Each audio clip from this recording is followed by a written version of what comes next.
And we are live. Guys, thanks for tuning in to Now That's Debatable. I am live with Pastor Mike. Are you a pastor? No, no, I'm just I do have Okay. a seminary degree though, but I never Okay. became a What's pastor. seminary? Tyndale Seminary in Tyndale University in Toronto. Okay. Yeah. I almost went to seminary Oh, interesting. and well, I don't want to say almost. Well, when I first got to college, I Mm. wanted to go to seminary and then I just decided not to. Yeah, But yeah. I was looking at Liberty University, their Okay. theological seminary. What So, all the liberal professors got you and turned you into an atheist? What happened? man, so I turned atheist well after college, and Oh, okay. when I was in grad school working on a Mm. master's in public policy, I would Okay. say that's about when I turned atheist, and I had Right. very conservative, very Christian professors. So Interesting. Mm. yeah, but yeah, so anyway, so I'm here with Mike.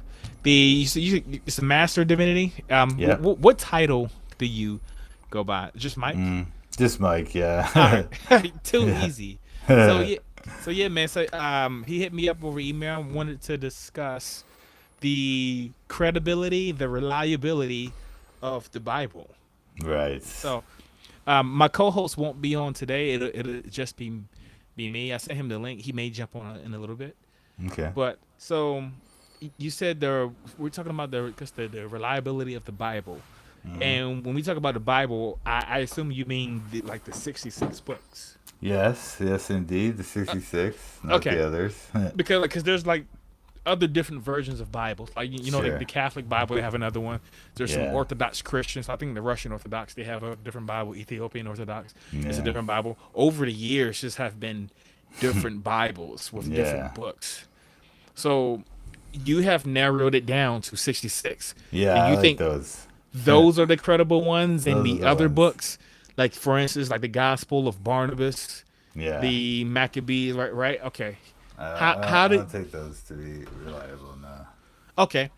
Um, before I let you, I guess, give a more thorough response about what it means for it to be credible, would you say that you believe both in the inerrancy and infallibility of the Bible? Yeah, I You do. you accept both of those? Mm-hmm. Okay, that's going to be a very tough position Okay, to okay. maintain, but we'll Okay. see. Let's Okay, see how it goes. if you want to give like a overview of why you think it is reliable. Right, okay. So I think the Bible is the most historically and prophetically verified religious text in the world, and its evidence points specifically to Jesus Christ. So I think we can make a cumulative case here where we talk about, first of all, the fact that the Bible repeatedly invites investigation into itself. Okay. For example, Isaiah says, "Come now, let us reason together." And Luke says that he was investigating eyewitness accounts. And Paul appealed to public facts. He said this thing was not done in a corner. He's saying that these things were publicly verifiable things, which makes the Bible uniquely, let's call it, falsifiable among religions. Okay. Mm-hmm. And then, okay, so I have a few arguments here I want to bring forward. The first is that the Bible is historically grounded. It's not mythology in some vague past. It's talking about real nations under real kings, Okay. real cities, right? And that makes it falsifiable because we can check if any of those things didn't happen, as the Bible describes, then Christianity collapses. But we If see, any, okay, so like if any historical claim in the Bible mm, fails, then yes, Christianity collapses. that's right, that's right. Mike, you might become an atheist tonight. We'll see. Yeah, we'll All see. right. Do your best. Do your best. I'm Okay. down. Okay. Well, I was gonna talk about the Hittites. They were Okay. once considered mythical, but now we discovered thousands of Hittite records, and we discovered their palaces. Nineveh was once claimed to be a legend of the Bible, but it has now been excavated and identified. Sargon II is mentioned in Isaiah 20. Critics claimed he never existed, but now his palace was later discovered. And Daniel names Belshazzar as the last king of Babylon, but critics claim that Babylon's last king was Nabonidus. But archaeology later revealed that Belshazzar was co-regent under Nabonidus, so that Daniel was correct. Then you have the Pool of Bethesda, which was claimed to be a biblical myth and also excavated. The Pilate inscription confirmed that Pilate was, in fact, the proconsul of Jerusalem or Israel, or sorry, Judah, I should say, Judea. And they found the Caiaphas ossuary, which is a bone box, a burial box of the high priest who was involved in Jesus' trial. So, although skeptics repeatedly try to claim that the Bible is wrong about things, archaeology keeps confirming it, actually. So then, archaeology actually confirms many other things about the Bible as well, such as, the House of David was found in the Tel Dan Stele. So people Mm-hmm. thought that David was a myth, but we found that no, the House of David is described in archaeology. Mm-hmm. Hezekiah's tunnel matches Second Kings. The Siloam inscription shows the description of the tunnel's construction. Mm-hmm. The Lakish reliefs describe the Assyrian campaign against the Israel nation. Okay. Okay, so it's just on and on with these things. The Babylonian Chronicles show Nebuchadnezzar's campaigns. The Cyrus cylinder confirms the Persian policy that the Persians would rebuild temples, just as we could see in the book of Ezra. So the trend is not that the Bible is disproven. The trend is that the Bible is repeatedly vindicated by historical research and archaeology. Okay. So, all right. Now, let's say let's say that it was historically accurate in everything that it says. Okay. So, if it's history, I think writing historically accurate things are is relatively easy. Why would that be proof that everything, like, why would that be proof that it's divine? It wouldn't be proof, but it would show that it's not Why would like be evidence other. that it's divine? Right, right. It's well, it's not proof, but it's indicated strongly more than other religious texts. For example, they don't have these detailed historical Right. But like, but evidences. the the detailed and historical things that's discussed, right? It's written by people who witnessed those things, right? Okay. So wouldn't it be pretty trivial for somebody to accurately record something that they witnessed? Like, so, like think about this. So I've been in school for a long time, right? I got 2 master's degrees in public policy and computer science. I've written tons of research papers in different things. All right. Now, I could pick one specific paper on a topic, like in computer science, right? If I was writing about some sort of, I don't know, algorithm, and if everything in it was accurate, and it'd probably be the case if I have sources available in front of me, how would that how would that be evidence that it is divinely inspired? Well, no, I don't think it's evidence that it's divinely inspired. I think it's evidence Okay. that it's uniquely historically accurate as compared to other religious texts of the world. Such as the Quran or the Bhagavad Gita or whatever. Okay. Then I was actually I'm not even done my argument. I'm sorry I'm All for right. taking too long, but I Okay. had some other things. Like I wanted to talk about fulfilled prophecy, All right. such as for example, Isaiah names Cyrus of Persia, Mm-hmm. names him long before he was born, and he predicts that he was going to rebuild Jerusalem and restore Israel, and that's exactly what happened. How did you know that was a prediction? Well, yeah, I suppose there's some debate about whether that part of Isaiah was written later, right? Is that what Mm-hmm. you're Yeah, getting because at? like, so I've looked a little bit into this, not specifically for the Isaiah, but some of the so-called prophecies in Daniel, and the dialect of Aramaic that is written in did not exist Well, at the time that those predictions were made. Like, it that suggests that it that's was debated. written later. Like, imagine if I was writing uh, uh, a historical account of George Washington and Benjamin Franklin having a Sure. conversation, And and you he wrote said, it in 20th century English, right? right, exactly. He's Right, like, "Hey, right. Benji, hey, what's cracking, my guy? You right?" Like, that would it'd be absurd. So that is, from my understanding, and I don't read Aramaic or any sort of ancient language, Right. but that is essentially what was going on in the book of Daniel, Right. Right. and Now, in any sort of so-called Old Testament prophecy. yeah, no, you know what? The thing is that linguistic evidence is highly debated, okay? Now, Hmm.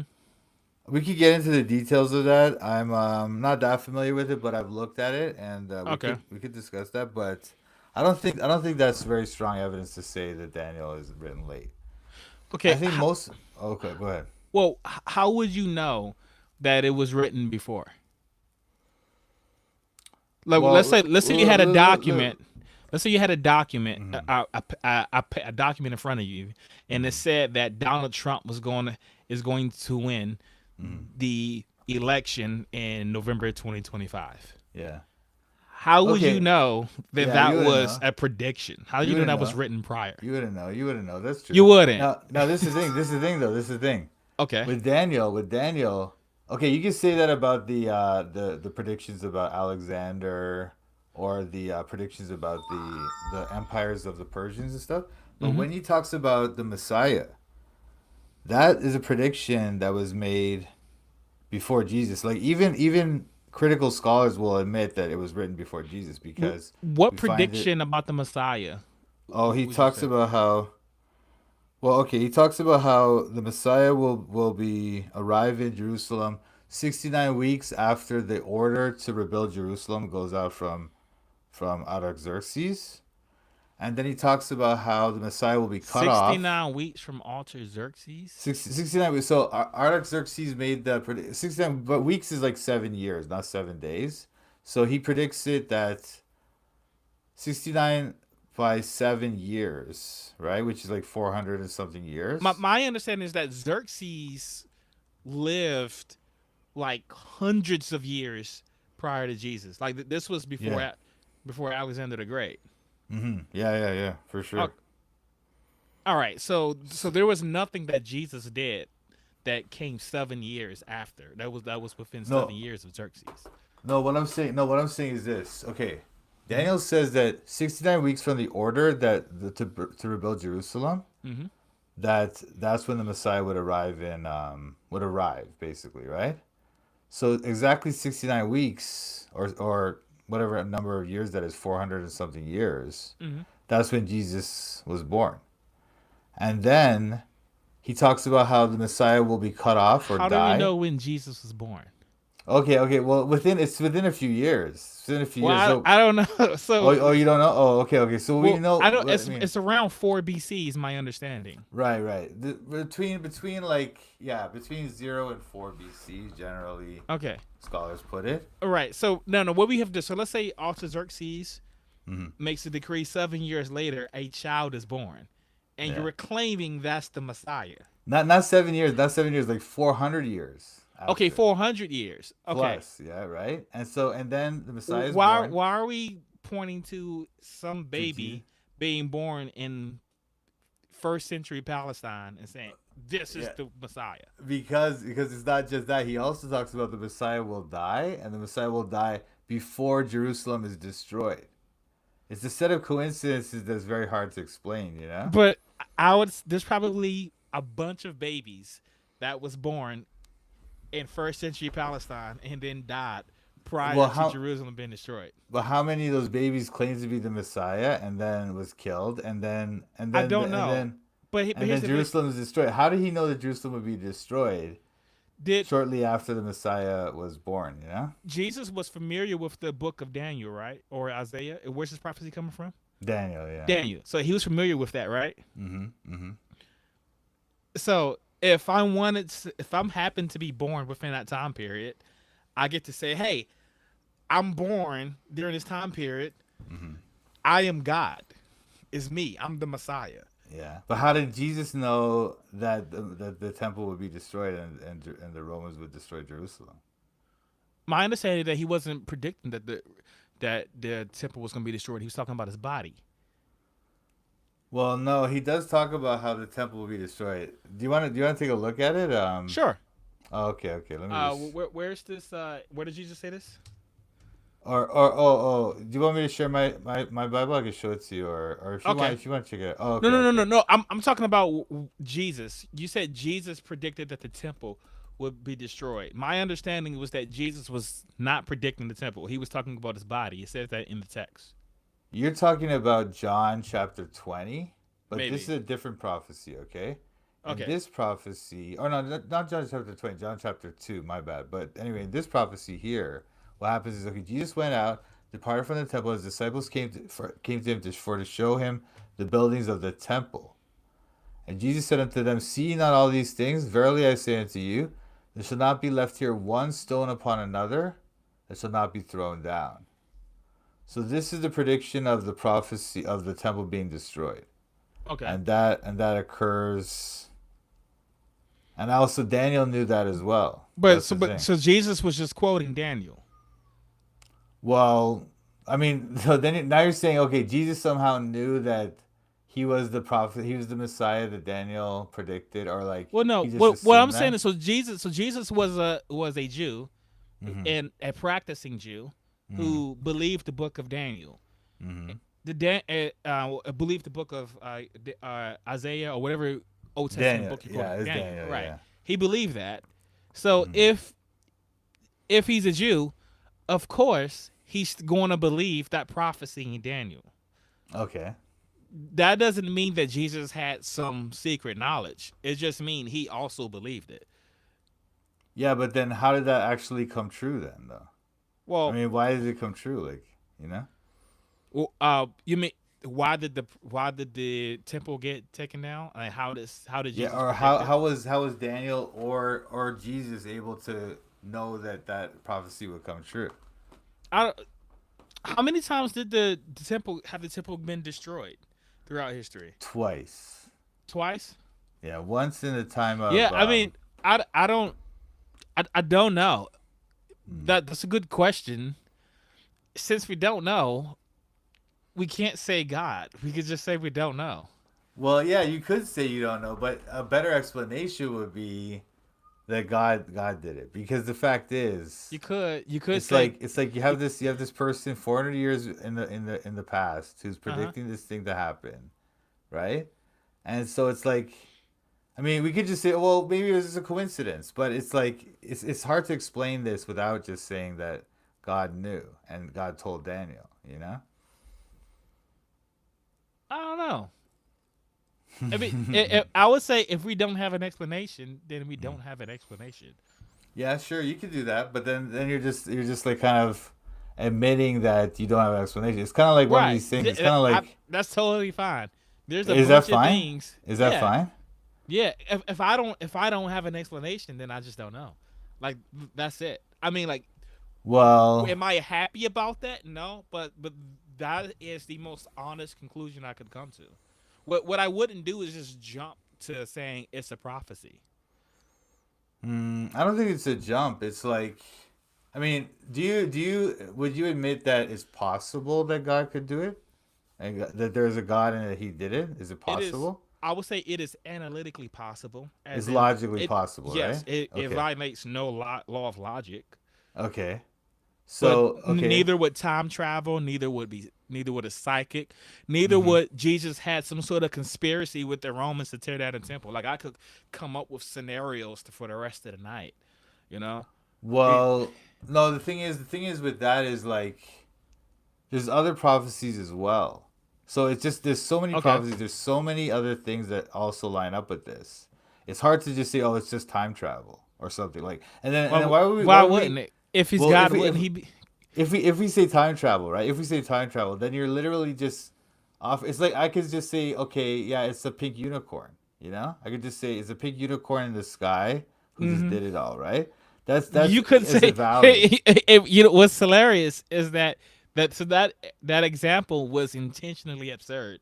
hmm But the ironic part is that example has just as much evidence as the God. No, it doesn't. No, it doesn't. No, The no, the no. pink The God unicorn. thing, the If pink the unicorn pink is unicorn not is comparable can to the see into the God. future, he be capable of predicting the Sure, temple. sure. But the thing, no, but the thing is, the reason why the God explanation is better is like we could go to other arguments for God, such as I'm Okay. sure you're familiar with like, I don't know.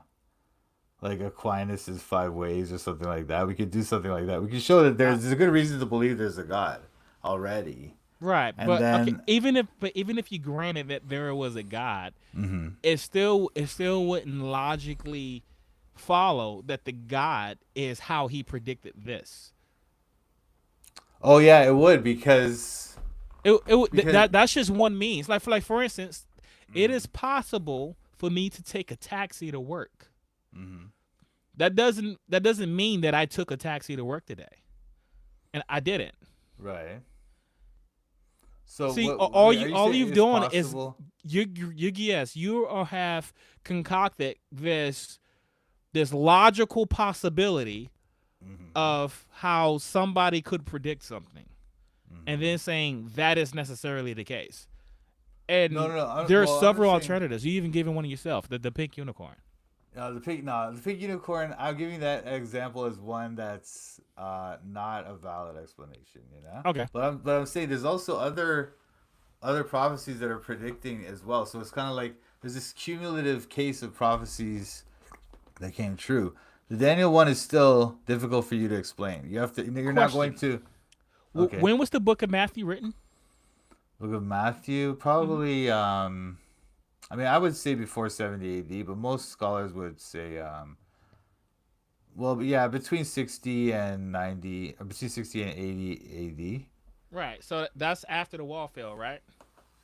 So Well, scholar, I I think just it was googled before. it. I think it was before the wall fell. Personally, I You do. think it's But before? Some even people if think otherwise. no, So I just even if you googled say it. that, okay, so they'll say after. Okay, fine, fair I enough. But this is the well, thing. okay. I what I'm saying is, so I have Uh huh. done almost no research into this. I just Yeah. googled. That Yeah. is it, Sure. Sure. and it Sure. says between 75 and 90. Okay. But So that would so still we're, not explain. For there's a couple of things it that would doesn't explain explain. it because now it's a past event.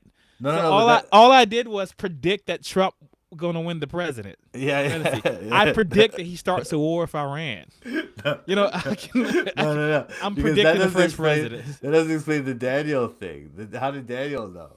And also, how did But so when was Daniel? You said that the temple was destroyed twice, right? hmm hmm When was the the first first time? the first time was in Daniel's day when he was a young man, you know, and Mm-hmm. then and then he predicts this one happening hundreds of years in the future as an old man, you know.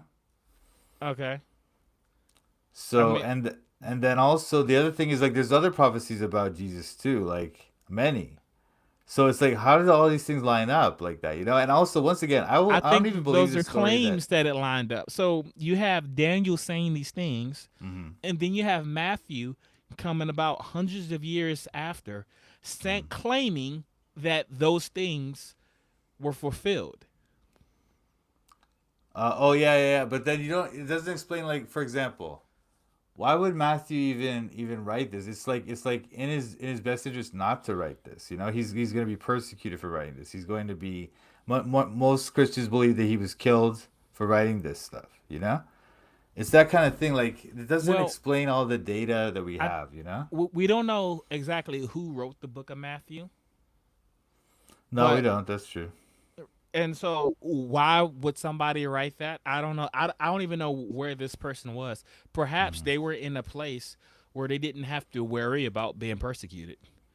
We know Christianity Well, was popular throughout the area, mm, throughout Eastern Europe, the Middle East, and Northern Africa, right? So this hmm maybe somewhere in that area with a bunch of other Christians, and he's just writing books without with relative safety, hmm from religious persecution. No it's idea. possible. But then You we notice don't how really we're see just that. speculating? Well, you're speculating. Well, I'm going I think from. so. Okay, well, I think we're both speculating, but you're claiming to know, Mhm. and I'm saying I No, don't know. Here are these possibilities. well, I was actually I'm still presenting my cumulative case here. I think you kind Okay, of stopped me in my middle in the okay, middle I'm of it. sorry. But I'm so sorry. no, no, that's okay. But I was gonna say like okay, it's not just the Daniel prophecy. It's also like the prophecy about well, Daniel actually prophesied about Alexander the Great Okay. before that happened. But people will say okay, it was written later. People make Right. that That's argument, that's right? the issue, right? And Now, that's from the dialect of again, Aramaic. I would strongly oppose that linguistic argument, but we could get into that. But like I But say, but I that's think for the isn't that most a really part, strong one? no, it's You don't not. think that's a strong one? It's not strong at all. It's Like not strong you at all. if George Washington said that King George, he said, "Hey man, you capping." Like Sure, yeah. you don't think that's strong evidence that No, but that that's what I'm wasn't saying. written in the 1700s? That's what I'm saying. That the all those data that they bring up to say that it's like written late are highly contested. You know, it's not as if it's some slam dunk case that they had. If Daniel was saying like, oh yeah, so you're capping, right? And then they found it there, then I would say okay, yeah, it's a strong case. But all the things that they bring, all the little data that they bring are highly contested. And then But but here's the thing. So we talk about them being highly contested, right? So we have no evidence. Well, I don't have any evidence of a God doing anything. well, However, we know it is possible to post dick things. It is definitely possible for me to write an event of the past and then claim that it was written prior to the event. right. Well, that's the Isn't it thing. The more thing likely is, that it was just a post diction? well, that doesn't explain how Daniel was able to predict the Messiah, though, and the destruction of Jerusalem. You know. But okay, but remember, so the in Daniel, right? So we have people, several people, like pretty much anybody that's able to read that have the book of Daniel, and they want to, if they want to claim that they fulfilled the role of the Messiah, then they can just say that these things are true about them, and then go out and actively do other things. Like for instance, let's say there was a book of, let's say there was the let's say black people, we had our own religion like Yeah. Jewish, right? And we had our own book, and it says the Yeah. black Messiah is going to be born in such and such, and then he's going to go to certain schools and all that kind of stuff. If I Yeah. wanted to be the black Messiah, then I would go out and actively do those things and then say, Yeah. hey, it's me. The prophecy was about me the whole time. But you couldn't make them destroy Jerusalem after your death. That's the thing. That's the thing that Daniel predicted, but which but Jesus but, couldn't possibly have but done. remember, so where, okay, you say Daniel predicts the destruction of Jerusalem. Yeah, after the Okay, Messiah dies. I mean, the thing about that, so we're living in a, they were living in a time where Yeah. cities were being sacked Mm. all the time. Oh, I come would on, say, man! You're gonna say that? Oh, yes, okay. it's just a coincidence. Can you give me an example of an ancient city that wasn't at some time invaded, sacked, destroyed? Well, Like you know what's interesting about it pretty much Jerusalem? happened to all of them. Yeah, but you know what's interesting about Jerusalem is it didn't happen to that place except for those two times. Like only twice was the temple destroyed. You know, Okay. and it's all and they were both prophesied in the Bible. You know, the first temple's destruction was prophesied in the Bible, and the second temple's destruction was prophesied in the Bible. You Right, know. but like I mean, if a city gets ransacked, Mm-hmm. especially by like some other empire, Mm-hmm. the temple is probably going to be the one of the first things to go, right? Like Well, that's what sometimes. empires tend to do, right? When they go and invade a city, like a lot of times they go out and destroy that place's source of identity. Well, And you're talking often, about a temple, that's going to be one of the things. actually, what they would often do is they would go and they would like defile the temple, and that's what they did. And Yeah. that was also predicted, by the way, in the Bible. hmm Predicted that they would defile the temple, but Was it with Antiochus the Epiphanes destruction. or something like that? Yeah, With the Antiochus Epiphanes, yeah, exactly. he go out, he slaughtered a pig in the Right, temple right. for his And god. those Yeah, type right. of things. hmm So that's what they would often do, and they wouldn't destroy the temple. They would leave it there defiled to demoralize the people. Okay. And that's something that was predicted, again, in the Bible. And then the destruction is predicted to a T after I the don't Messiah I don't think comes. that's the, but considering what's going on, but Mm, considering the history mm, of like just the world at that time, just about every city at some point had mm, gotten invaded and mm. ransacked and ran Sure, through. Like sure. But it's interesting how the Jews, Jews, and even Alexander, he didn't. What's happening here? Anyway, he didn't destroy the temple. He didn't destroy the city. He just Hmm. he let them leave it standing. Let me make sure you're still.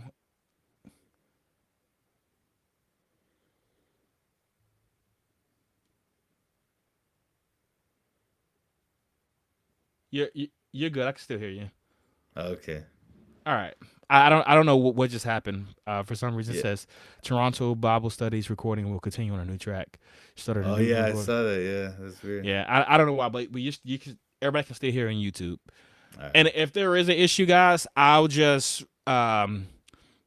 once Riverside finishes processing it, I'll just upload the recording. But Cool. go ahead, Mike. So what were we saying?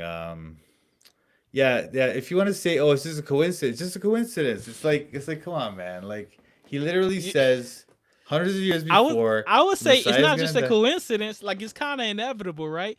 Nah, You talk about dude, come especially like on, come on, right. I mean, come on. it'd be like it'd be like predicting that America is gonna get into another war. No, no, no. Well, It's not. yeah, It's not like that. duh. It's not That's like what that. we do. It's not like It's that. It's also going to because be in the Middle East. no, no, no. I Think about what mean, come happened. Think on. about what happened, brother. Think about what happened. Look, first, the temple gets destroyed once. Hmm. Then he predicts that it's going to be rebuilt. Then Okay. by Cyrus. By Cyrus. He names him. Cyrus is named, Who and says it's that? Who rebuilt, named right? Cyrus? Isaiah. Isaiah. Okay, and how do we know Isaiah Yeah, yeah. wrote You this guys could. before Cyrus? I This know. could be post I know. I diction. know. But then think about it this. Think about it this way. Okay. It's like, okay, even if you try to say that, then it doesn't explain how Daniel was able to explain the temple's destruction finally. So like you don't have an explanation for that last part. And so it's better to say, okay, we don't have an explanation for this, so let's go with the other explanation. And that explains everything. Everything was a prophecy by God, as he said, and just deal with it. Just deal with the facts of that. Just deal with the reality of that. I think since we don't have an explanation, you would say we don't have an explanation. Can No, can I because can that's I like, do you believe in the so-called principle of sufficient reason? That idea that you need to like explain things. We generally try to explain things. We don't just say, "Oh, I I think don't we try to know." explain things, but I don't Yeah, I don't hold to PSR dogmatically. I sure. think Okay, there I'm not may be saying it's things that dogmatic, don't but have an explanation. I think there may reality be, itself. there may be, Right. there may Can be. can I can But I read you oh, go ahead. what I read from Google about Isaiah? It Okay. says that Yeah, yeah. I know. They're gonna say, this part was written after, and that's what they say. right. This It is was what they written. say, Yeah, dude. it's written in different parts. But this is the thing. This is the thing. This is the thing. Is it more likely that it was really written in different parts, or is it more likely that secular scholars, unable to explain the supernatural prophecies that we see in the Bible, just simply assert that these books are written later than the prophecies in order to have this explanation that they can offer up? But that still doesn't explain. They Uh, cannot explain the Daniel thing. so Daniel predicting my the destruction of the temple. But go ahead. so I know a few guys who Hmm. study ancient languages and ancient texts for a living, Hmm. and the two that I know, they don't have an interest. They don't have like some secular interest or some anti-God interest to disprove the Bible. They're Hmm. just doing the science. They're looking at the text. They're looking at the way words are written, and they're studying languages to draw conclusions. I mean, like they're doing like I guess a type of historical science on Sure. they're doing critical analysis just on this text. Hmm. So I mean, I don't know about all of them, but I would think scholars in general, they're really just trying to do quality work. You got Hmm. peer review out there, and so if they actually do some like a shitty job, just trying to disprove Christianity or disprove the Bible, somebody's gonna come behind them and point that, hey, this is wrong because of blah blah blah. You're not following good scientific methods here. Well, no. Well, I think there is a certain level of like I would just say there's a certain level of bias, shall we say, or something we could call it for toward naturalism in academia. You know what I mean? Where an explanation that God did it is not really. considered valid in most fields of science, in Right. most fields Yes. of, In you know most what I fields mean? of science, right, you're going to be methodological naturalism is what it's going to be, Yeah, yeah. right? And I'm a methodological naturalist. Hmm. I mean, that's not a bias against God. Well, That it is the kind of position. is. It's Kind not. of is. It's a position of epistemic modesty. Like, if, for instance, No, like no, it's not not. It's not not, I would not call it that. But let's hear what you're saying about that. Let's hear what you say about that. so for me, I am a methodological naturalist because I will not attribute an act to something of which I have no evidence for. So, for instance, if I don't have evidence that the tooth fairy exists, I will not attribute any particular phenomenon to the tooth fairy. Hmm. You can replace tooth fairy with Santa Claus or with Martians or aliens or with God. Just No, like but for God for, is for a different. living, I work with computers. Uh-huh. If there's an issue, some sort of error with a computer or with a line of code, I'm not going to think demons. I'm going to think that there is a problem somehow in its functionality. Hmm. You know, that's what I'm going to go with. Just like Well, I wouldn't go with Barney either. Like, for the same reasons I wouldn't go with demons. For the same reasons I wouldn't go for God. So that's not a bias against God. That is a yeah, sure. position of not attributing causes for things that you have no evidence for. Hmm. No, but this is the thing. Like the claim that there's no evidence for God or that there's no possibility is not valid. And so Well, if we I didn't look at say there's like, no possibility. or there's no evidence, right? That's what you're suggesting. Well, and so maybe I said the word "there's no evidence." What I really meant to say was for things that I have no evidence for. So if I don't have any evidence for God or for the tooth fairy, I won't Mm-hmm. attribute that. Like, if my daughter loses a tooth, we put it under the pillow and it's Mm-hmm. gone the next day, and I didn't take it, her mother didn't take it, she didn't Mm-hmm. take it. What happened to the tooth? Perhaps we lost it. Yeah. That is what I'm going to go with. I'm not going to go with the tooth fairy. Sure. Now, That's valid, but this is different with let's say, you know what, my primary evidence I was gonna get to mhm. is the resurrection of Jesus Christ, right? Let's go. Let's go straight there. And let's talk about that because the fact is, like, okay, you have this man Hmm. who says that he's the predicted Messiah of the Old Testament, Okay. and then he predicts that he says that he's God. He Uh-huh. says that he will die and rise again. Hmm. And then that happens. Okay, now you're gonna say to me, well, the evidence for that happening is this, and this, and I was gonna say to you that that's different than the tooth fairy thing. It's different because he's We not got a it's not book. just like, hmm? We got a book that says he was resurrected. Well, it's not just a book. It's like these four different people produced these books about it, about the event, which My is understanding is that they were just copying Mark. Mark was the original. just copying Mark, Yeah, just copying Mark. for the most part. So the Yeah, not synoptic for the was most part. like John That's different obviously than just deviated a copying whole Mark, lot. right? Yeah, a lot, right? And also, even the others, like let's take the theory that okay, they Why would used Mark. Hmm. okay? Why would why would the books making a claim? Why would that be evidence of the fact? Because to me, the books are the claim. The books is where it says the thing happened. So the book No, can't be the books can't be the evidence for the claim because the books are the claim, unless you're saying the claim is by definition evidence. So if I say I got a dinosaur in my house, the evidence will be me claiming that I had a dinosaur in my house. well, no, I'm looking at historical. Well, the way we generally do ancient history, right? We're looking at textual claims by people who were in the time of that, or later historians of the era. So, what? How do we know Caesar crossed the Rubicon? Because some people wrote about it in that era, right? So we Hmm. know that that happened, right? Yeah, How do we know that we also Jesus? look at other things, right? Like, how many other things do they claim that we can also verify? We also look at the language. Are they writing in a dialect and language that is consistent with that time and era? Like, there's a bunch of Oh no, there's a bunch of well, indicators that we can look at. okay, well, if Now, you want to look at that, so like, now I mean, scholars don't deny. Generally, scholars of the period, they don't deny that Jesus was a real person, that he was Nor am I. crucified by Pontius Pilate. I can grant that. Crucified by Pontius Pilate. Sure. And also they don't deny that the disciples really did believe that they saw him, right? I don't know about that. I mean, Well, but I can just that's grant it. almost I don't that's know. The book claimed that the disciples claimed that he saw him, but sure. I mean, I can no grant it. no. What I'm saying is scholars of the period Hmm. generally do not try to deny these facts. Okay, and this is like mainstream Which ideas, like facts? the fact that okay, Jesus was a real person. Sure. He was crucified by Pontius Pilate. The Sure. disciples believed that he was risen from the dead. Whether you want to deny the actual resurrection or not, the notion that the disciples believed that is almost universally accepted by scholars.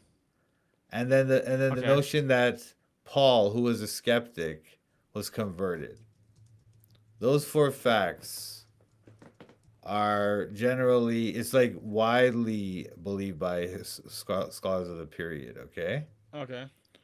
so those four facts are very difficult to explain unless we say that he did in fact rise. Well, no, Because that is evidence that they believe it. That's not evidence that it happened. yeah, well, yeah. So then other theories of okay, why did they believe it? So you might say okay, they hallucinated, right? But then it's Or hard to they didn't explain. have to hallucinate. I mean, you believe in Jesus, don't you? Hmm. Yeah, I don't But think you no, hallucinated. You seem they like an intelligent person they're and they're not capable to they're be. not they're I not don't.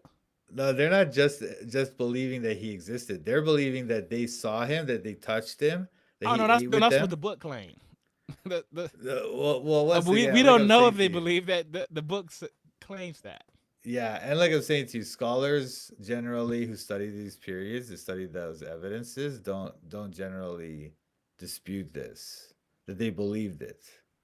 Now the Okay. dispute is about whether they actually why they believed it, you know? That's where the debate comes in.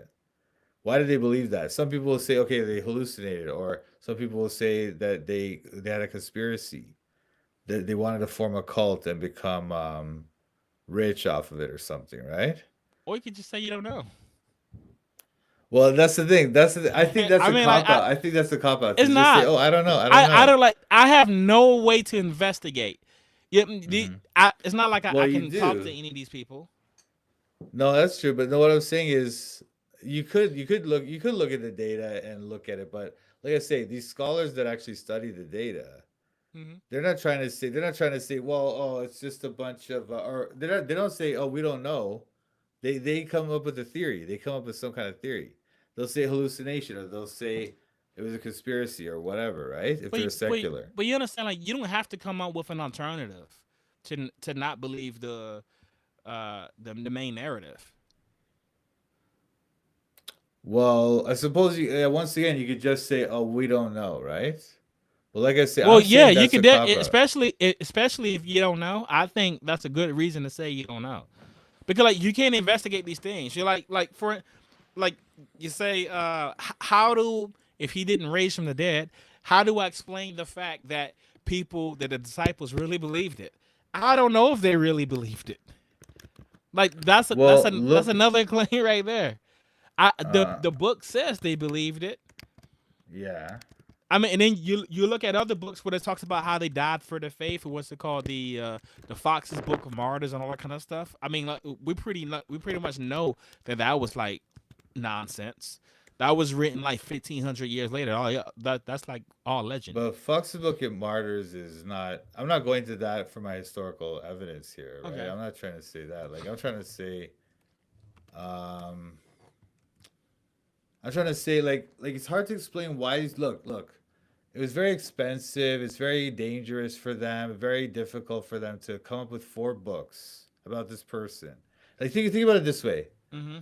Alexander conquered the entire known world, right? Of the time, the most famous person of the period. Mm-hmm. And we don't have a biography of him until 400 years after his death. But with Jesus, we have four biographies of him written within a century of his death. It's unheard of in the ancient world for this to happen. So why did this one person get four biographies written about him by four different people, and they're all discussing this fact that he's the Messiah, that he's the Son of God. What? Why would they do this? Why would this happen? It's Because difficult to explain those it. four individuals, or however many people there were that wrote those four books, Hmm. perhaps had an agenda to convert people to Christianity. Yeah, that's what I'm saying. So now, if you say that, okay, they just had an agenda, it was just a conspiracy, they just wanted to do it for whatever reason, Yeah. money or what have you. That doesn't explain why so many of them died horribly for this fact. Why they would submit to? They're not going to get How rich do we off of know they it. died horribly? Well, at least we know for Which one? example that Paul, Peter, most scholars are not going to deny this. I there's yeah the notion that all of them died horribly, maybe you might call that like a Christian myth. You might say that. I wouldn't say that, but whatever.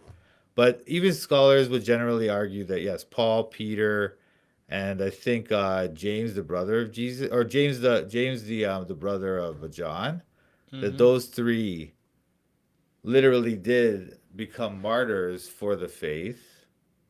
And the question is again, why would they do this? Why would they do it if it was just to make money, you know? Well, I wouldn't say that it's just to make money. I just say like, Or I mean, whatever, or perhaps whatever they reason. really believed it.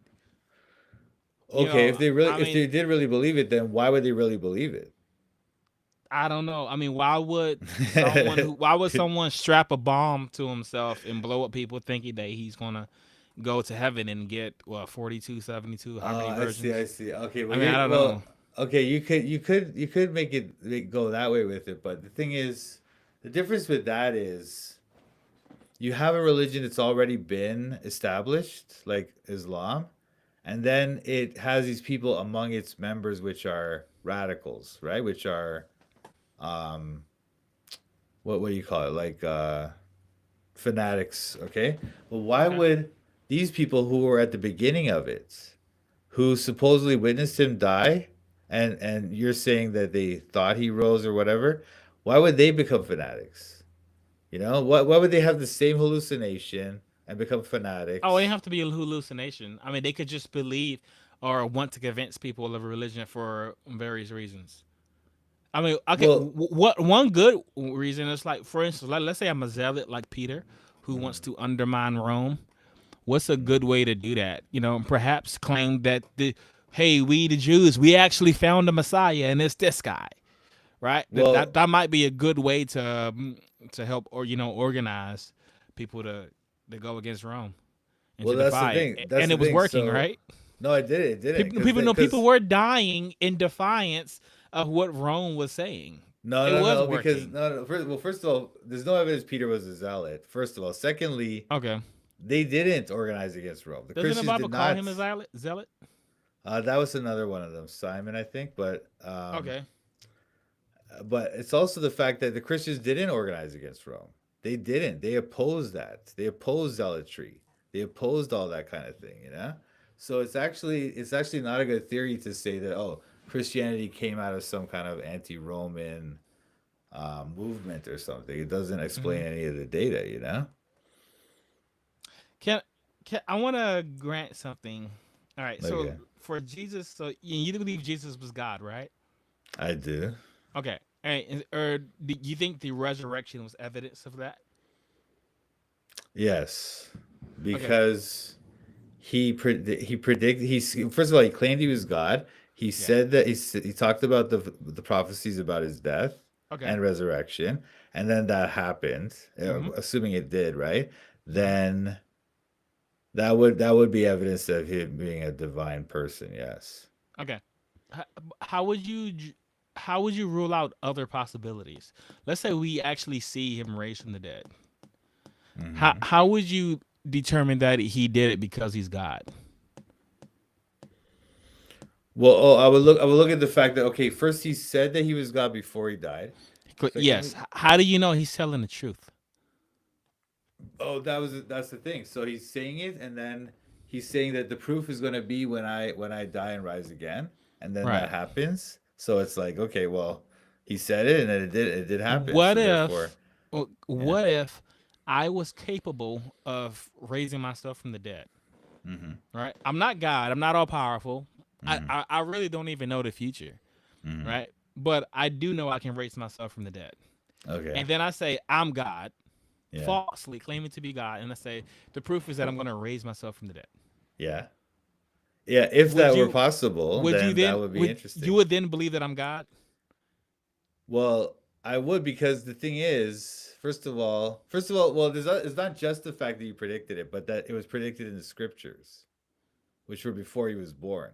And secondly, it's the fact that no, people don't have the ability to rise from the dead. They don't have that ability. You know Right. what I So mean? I'm not a regular person. Let's say I'm a non-God who's just capable of raising myself from the dead. So what I'm Yeah. asking is, how do you distinguish a God who can raise himself from the dead from a non-God who can also raise himself from the dead? Well, okay. First, I would say, first of all, that there is no such person who could do that. How First do of you know? all, well, has anyone ever done it? I don't That's the know. thing. Perhaps Jesus was that person. Yeah. Perhaps Jesus was that person. Well, I'll say the thing is, Jesus. come on, you're at the same time, you're gonna also point to evidence that, for example, you're gonna say, well, people don't walk on water, so Jesus couldn't have walked on water. You're gonna say that, right? You're gonna use that No, kind of. let's say Jesus figured out the way to walk on water. I don't see how that logically entail that he's God. No. I'm not saying that in Okay. itself did, right? But I'm just saying that you're kind of like flipping between your, let's say, your evidential, like your criteria for what's valid evidence. You're flip-flopping there, because you're saying, No. well, I'm not what if saying somebody that could it's not just valid evidence. I'm uh asking you, how is it evidence? It's a question. I'm asking okay, you know how, like, you know what an inference rule is? sure, yeah, So like inference rule is what connects the premises to hmm, the conclusion, sure, right? So the premise, Jesus rose from the dead, hmm, he walked on water, whatever else you want to add. right. Conclusion, he is God. What is the inference rule? um no, I don't think that's the argument here. Let me try to do this in another way. Hang on. Okay. um let me show you here. Okay, let's, I was gonna present this screen. Is it okay? I don't see anything being presented yet. You see it now? I see nothing. Oh man, come on, hang on. It's not working? No, I don't see nothing. Oh Maybe man. it's sharing on YouTube, but not from what I'm looking at. Oh wow. But I mean, you could just read it off. Well, I was gonna make a syllogism, but anyway, Oh, okay. let's just Okay. try like P1, okay, P1. Mm-hmm. P1, Mm-hmm. Jesus fulfilled prophecies which were written in the scriptures before he was born. P2, Mm-hmm. Jesus uniquely among historical figures, among historical religious figures, claimed to be God. Mm-hmm. And 3, Jesus claimed that he would rise from the dead after he was crucified. And then Jesus claimed all to those things rise from the happened dead. right after he was crucified. And then all those things happened as he predicted. Therefore, Jesus is God. That's kind of the argument, kind of it. Okay, so anybody who accurately predicts their death is God. No, their death and their resurrection, Anybody who accurately and predicts their resurrection is God. and also Automatically. That's wait, that. no, 'cause Okay. no, you're ignoring my other premises, right? These things were also in the scriptures predicted before he was born. Okay, Okay. his death, his resurrection, etc., were all in the scriptures already. And then also, he uniquely claims to be God among religious figures, among world religious figures. He uniquely claims to be God, right? Those three things in So the anyone who claims to combination. be God and raised from the dead is Yeah. God.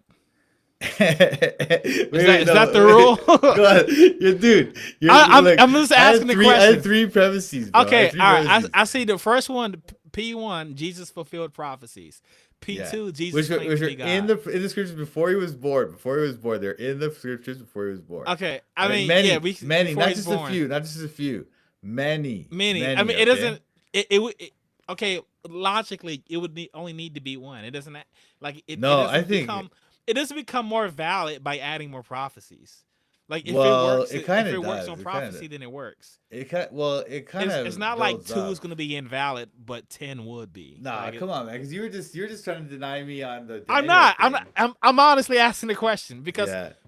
this is why I asked. So like Mhm. I've had other episodes where I've had guests come on, Uh-huh. and I would grant the resurrection, I grant the ascension, I grant the virgin birth, and I Okay. grant plenty of miracles, and then I would ask, how do we get from there to him being God? Okay. And it never goes anywhere. Well, okay. I'm just saying This how are you not a getting there? deductive argument, right? It's a like a inference to the best explanation type of argument, you know, abductive we could call it, right? So it's like, Okay. Why would God be the best explanation? Like that seems to be breaking Occam's razor. The best explanation would be the one with the fewest assumptions. So yeah, that is the not that fewest. it'd be the fewest assumptions. That So, is one of the fewest assumptions. no, That is. that's Oh, not because absolutely is. no, Absolutely. but Okay, my, well, my, what's the better one? What's the better one? okay, Give me a better one. okay. So Okay. here, him being God is Mhm. the one option with the most assumptions. No, it you're isn't. sa- No, you're just no. Mike, You're I just can asserting tell you that. why. Okay, tell I me. can tell you why. Tell So me, let's tell me. say, let's say somebody fulfills prophecy Mm, and then predict dies and then raises from the dead. okay. Right. One option is that he is capable of raising himself from the dead. No, that's the thing. You know, That's not the an option. second That's not an option- option. That's not an option, But- dude. That's like you're going to No, supernatural. But Mike, like, what's Mike, the point of it that? logically, but how is that not an option? If you raise Because- yourself from the dead, then you are capable of raising yourself from the dead. Bro. That logically follows. Yeah. Okay, it does. But the thing is, Okay, this is the thing. well, No, this is the thing because that's not a human trait. That's not a human. he doesn't have to be human. He doesn't Well, have to be human. Okay, so you're But already Mike, going to can the I explain? supernatural. Can I explain Okay, why all it right, is? I'll okay. let you finish. Sorry. So if someone dies and raised from the dead, Mm. one option is that they can raise themselves from the dead. Okay. The second option is that they're God and they can do anything. Okay. Which one has the fewest assumptions? Okay, yeah, that's right. No, you're correct. You're correct. Right. The first one is, however. So the best However- option is going to be what I said. No. This is the thing. Occam's No, razor. because you're not explaining the other premises. First of all, secondly, you don't have when you assert that somebody just has the ability to rise from the dead. Mhm. That's just completely just you're literally just going to the supernatural already. I'm You're not. going to supernatural anyway. No, Or how is I'm that not. not supernatural? How is that not supernatural? I don't know what the cause is. I don't know how it was done. no, I just said they come rose on. some stuff from the dead. Perhaps they reanimated their atoms somehow and reinvigorated. Come the- on, I come have on, no. bro. No, Nobody. but- No, 3 days. 3 days in the grave. 3 days. Yes, Right. 3 days. Come on, man. So Nobody there does are, that. There are frogs who can freeze themselves over. Bro, come on. Where man. their Come heart on, stops, the pulse Frogs, stops, dude. there's no brain activity. No, They are, no. for all intents and purposes, dead, and then they come No, back. you see, you know what I you're don't doing? You know know. what you're doing? You know what you're doing, bro? Instead of like Okay. explaining all the data, so we're looking for an explanation of the data, right? We're looking for something that can explain all the data. What you're doing is you're taking like one part of the argument and you're saying, okay, I can explain that by saying he's just a person who can raise from the dead. Wait, you're not saying, okay, maybe he's a frog, maybe he's like a frog that went into hibernation or whatever, right? But then I could just say, wait a minute. He was stabbed by a Roman soldier. The Romans knew how to kill people on crucifixion. They're not idiots. He was Right. dead. The Yeah, but this likelihood guy- of him but not being dead. This guy knows very how low. to. This guy, there's only a specific way to kill him, Mhm. and he knows what that is. The Romans didn't know that. The Yeah, Romans so, know. yeah. How, the Romans Why- know how why to is this kill a person- person. This No. guy is different. You're okay, so you're already what you're already doing. You're already like conceding to the fact that there's something special about Jesus, unique, like something Yeah, that well, no yeah, other because he human. rose. I'm not. Wait, I'm not. yeah. That's not conceding. That is built into the proposition. If we assume, if we're gonna Oh, say okay. for argument's sake that he rose himself from the dead, which Yeah. nobody else can do, then it's Yeah. by definition unique. Yeah, but the thing, but the thing is, you just saying, oh well, maybe he's just one of these people that could do that, and when that never happened ever, it's like that's not a better explanation than just saying, okay, he was what he said he was, and then that Why other would you explanation. grant that? But why would you? Well, why because would you go from the he's read he did, he rose himself from the dead, therefore So he he's can do God? anything. Yeah. No, because it also explains this other data about him, such as the other prophecies, such as the fact that, or we could talk about the fact that like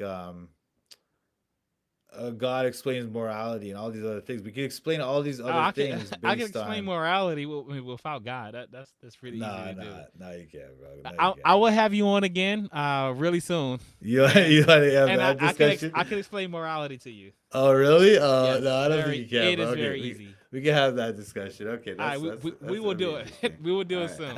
all right, all right. But like, okay, even just look at the historical data, right? Okay, Okay. the fact that there's numerous prophecies about him that he predicted, that he fulfilled, right? hmm If you just say, oh, it just happened to be a guy who knew how to rise himself from the dead, how does he also fulfill all these prophecies in the scripture? Because he You knew how know? to do those things too. So yeah, so you're just adding these other things. It's just like I'm adding them based. So all I'm doing is following the you're principle. granting my thing, and you're Well, saying, if we're saying what is actual, it's also possible, and mm, it is what you call it, a reflexive logic. That okay, and I am just okay, granting it. So if something did happen, then it's possible that it happened. So mm, if Jesus rose from the dead, then it is possible that he rose himself from the dead. If he okay, fulfilled the prophecy, any particular one, then it's also possible that he fulfilled that prophecy. He is also capable of doing that. okay. So all So, we can so why does is this fail on Occam's razor? Why does this fail on Occam's razor? So because this is what you're okay doing. because for Occam's, you're asking why it No, fails or why it doesn't no, fail. I'm gonna tell you why your theory fails on Occam's razor. Okay. Because what you're doing is you're saying, hey, let's propose this theory that there's a person who could raise himself from the dead. Let's propose the theory that this person could also fulfill all these It's prophecies. not a theory. It No, no it no is, no. it is. No, because It is well, reflexive logic. It no. follows What I'm saying, directly no. Yeah, I from what we get. grant. Yeah. But the thing is, okay. So yeah, you're granting that it's possible that this thing could happen. Okay, fair enough. But then we have to explain how is it possible? So it's possible that You don't we have to. just So no, because no, once you you were trying start to do doing that. that, You're trying to do you're that. departing Occam's razor. No, you are trying to do that. You are trying to do that. When you say, hey, maybe it's just possible that there's a person who could raise himself from the dead and fulfill the prophecies, etc., etc. And maybe that's just this person happened to be that person. That's a bunch of theories, It's a not a bunch of theory. assumptions, It's not a right? theory. But Mike, Yeah, for argument's sake, I yeah. granted that Jesus rose from the dead. I know. I Right. get it. I Okay. get it. So I get it. if Jesus Mhm. rose himself from the dead, Yeah, then he is capable of yeah. raising himself from the dead. Exactly. All Okay, right. So that's I not get a it. theory. It just No, logically follows. but And the that thing I am is, staying there. yeah, That is no, I get Occam's it. I razor. get it. No, it's You not. No, it's not. It's not. Now It's you're not. adding stuff. No. Let me explain why that's not Occam's razor. Okay. Okay. Because when you say, okay, we granted that it happened, so that means it's possible. Okay, fair enough. So now Mhm. we're trying to explain how is this possible, and you're saying, okay, one theory is that there just happens to be this guy in first century Palestine who happens to be able to rise himself from the dead, fulfill the prophecies, and predict the destruction of the temple, and predict the rise of the church, and predict the Paul and all this other things.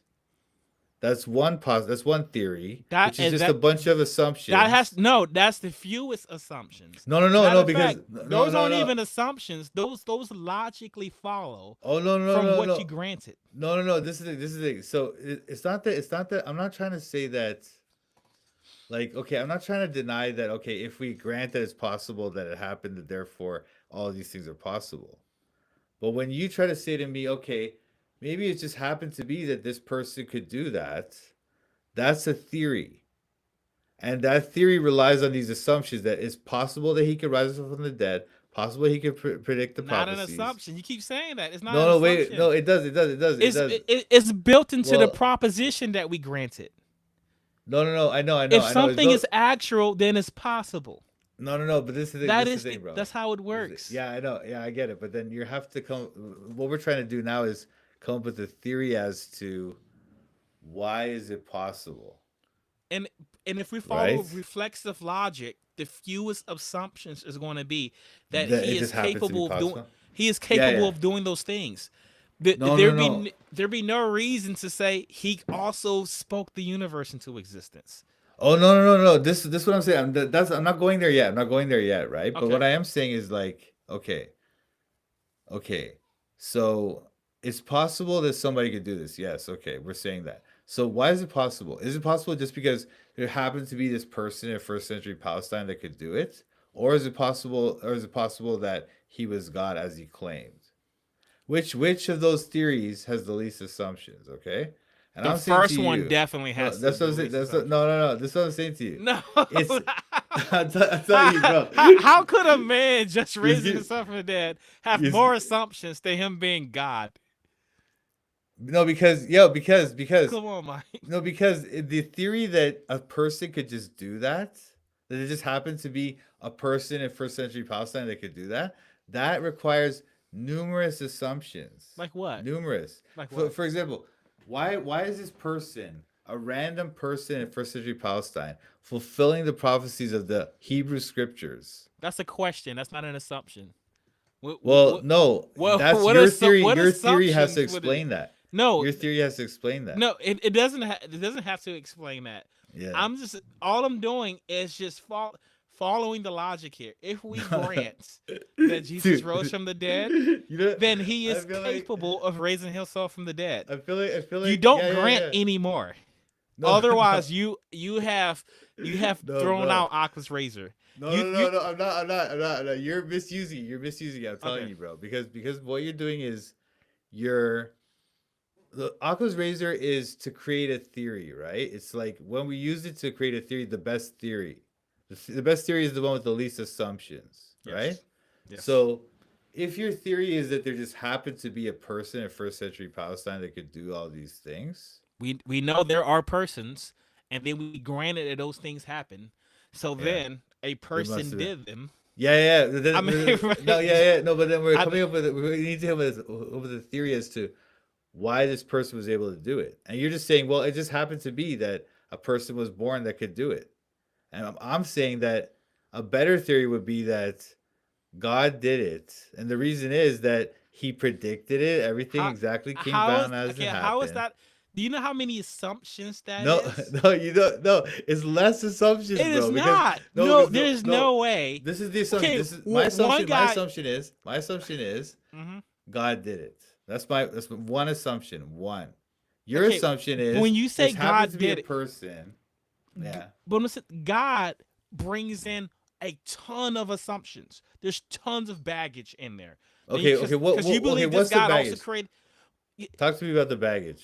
Okay, for one, so Jesus rose himself from the dead, right? Mhm. Now we know Jesus was a man, right? Mm-hmm. Okay, and then he rose himself from the dead. So Mhm. I just grant that he's a man who rose himself from the dead. He's just capable of doing that. It Yeah, just logically follows. Now, when you say he's a god, now you're saying he there is someone who has control over all of reality, who created the universe, who doing No, all dude, of these bro, different you things. See, He's see what I'm, see what there's I'm, no, see what you're but there's doing? no. Okay, No, this is what you're doing, bro. So- This you're Mike, like you're question flipping. for You're you. flipping the whole. What if I ability of said- Occam's razor? What- You're what- flipping it? Mike, what if I said there's two options? Mhm. Jesus was a man who's capable of raising himself from the dead. Mhm. Two, And fulfilling Jesus the wa- prophecies. Jesus was a. and But hold on, there's- all those other things. he right? did. He did Okay. those things. Yes, he was a man Okay. capable of doing those things. That's the thing. That's the requires numerous assumptions. Okay. Well, those aren't So that's- assumptions. Those they are are- built into the acceptance. No, of the proposition. Let me explain. Let me explain what I mean. What I mean is, you're assuming that there could be a person who could do those things. That's the assumption. You're assuming that But- there could be a But person Jesus, but who Jesus is isn't a God. person, isn't he? No. You're assuming that there could be a person who isn't God who could do all those things, right? So that So- requires each of those things is a separate No. assumption. I'm Yeah, yeah. assuming that there's no. That's not what I'm assuming. Yeah, You are. You I are. am not. Yeah. Mike, Okay, hold on. okay, go ahead. Mike, Sorry. I am assuming that there is a person who can do that.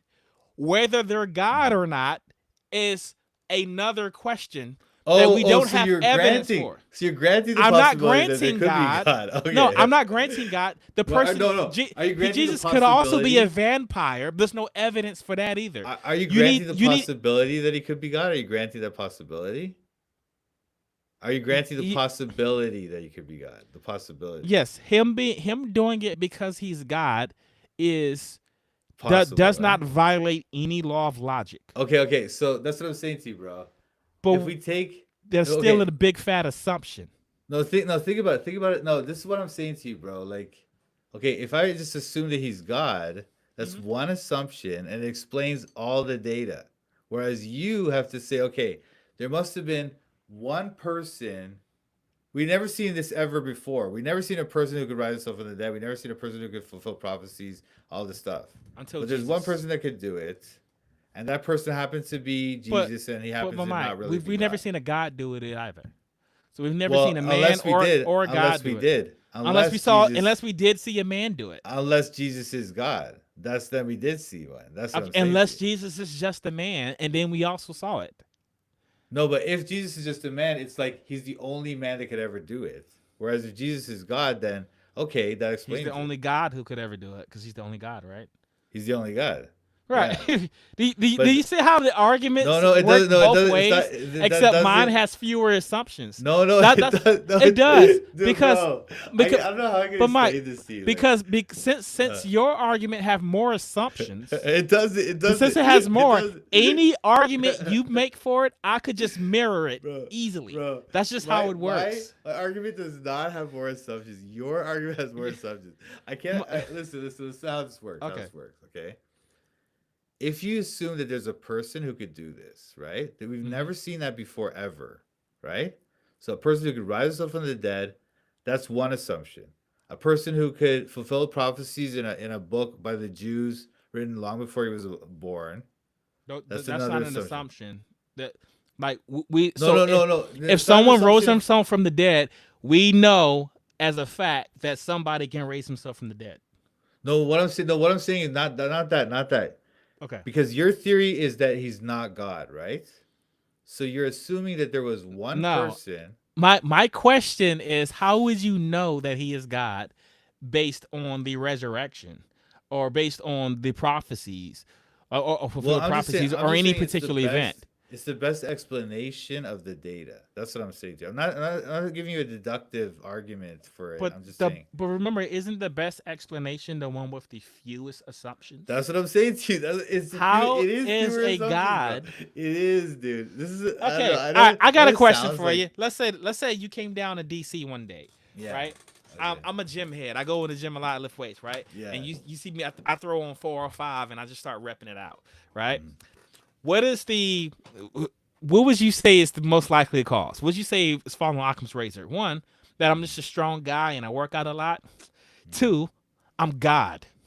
No. That's the No, thing. There's no, I'm asking, comparison. which one has There's the no fewest comparison. assumptions? Dude, It is. There's no comparison.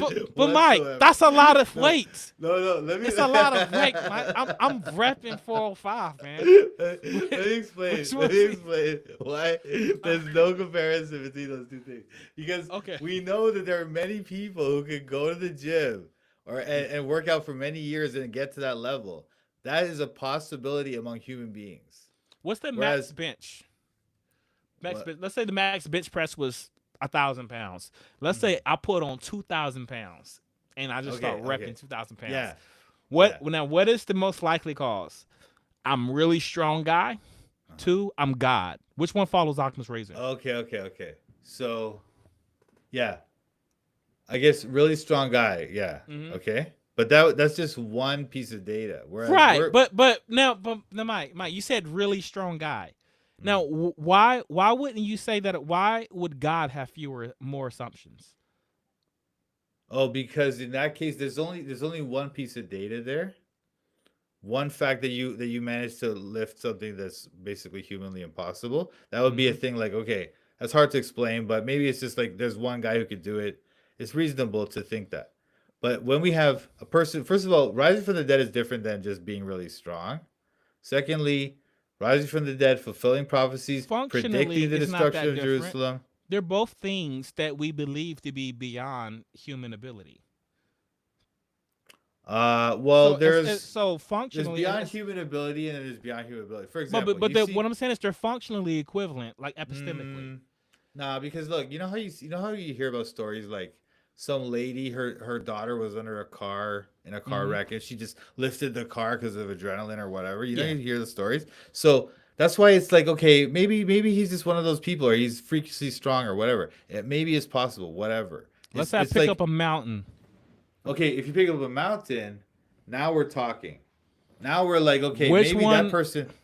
Which Let's person? say I have a Herculean strength. Yeah. That is one possibility. The other is I am God. Which one has the fewest assumptions? Oh. Okay, pick up a mountain. A mountain. I pick up a whole. Well, I go to. okay. I go to did Mount you Everest.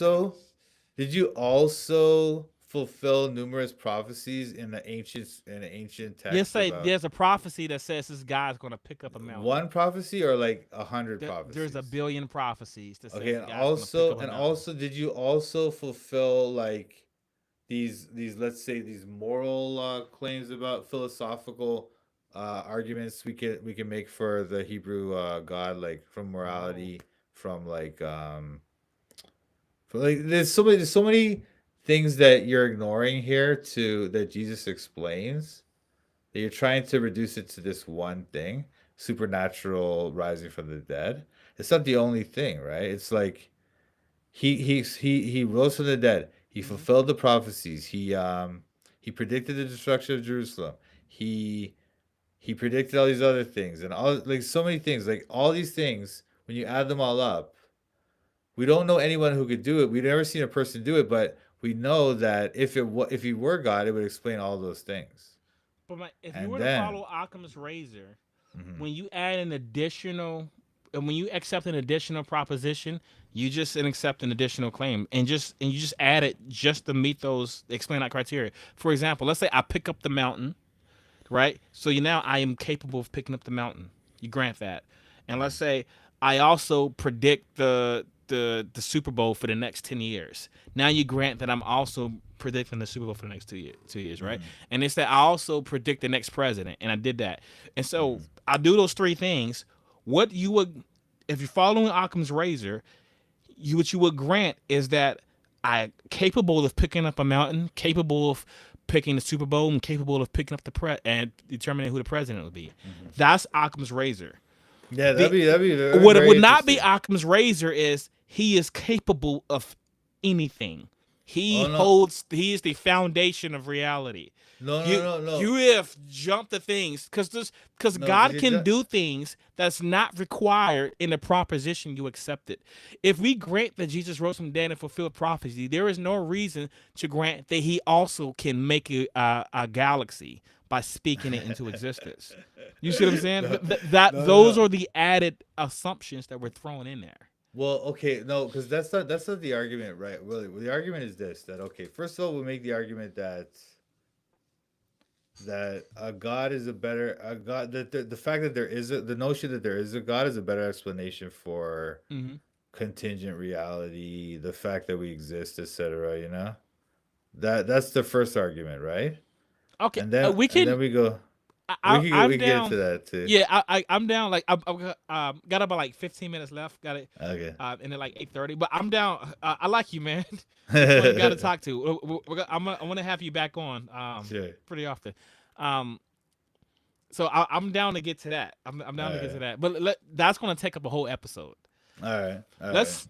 I want to go back to for right now. I want to go back to the Bible, and you Okay. had said you believed in inerrancy, and you had in infallibility, and you believe that if there was any claim in the Bible that was false, that would disprove Christianity. And I said, hey, you might become an atheist today. Okay, I want to see how you're gonna handle this. All right. All right. What do you So, got? you familiar with the prophecy in Ezekiel 26? It's a prophecy that Ezekiel makes against the king of The king of Tyre. Yeah. Sure. Yeah, he says that King Nebuchadnezzar, he's going to bring all his armies, and they're going to go out to Tyre, which is the city on the Phoenician coast, right? It's this island Yeah. city. Yeah. He's going to destroy the walls, knock Yeah. down all its towers. He's going to take all of his inhabitants and enslave them, and the city will be good for nothing but drying fishing nets, and it will never be rebuilt.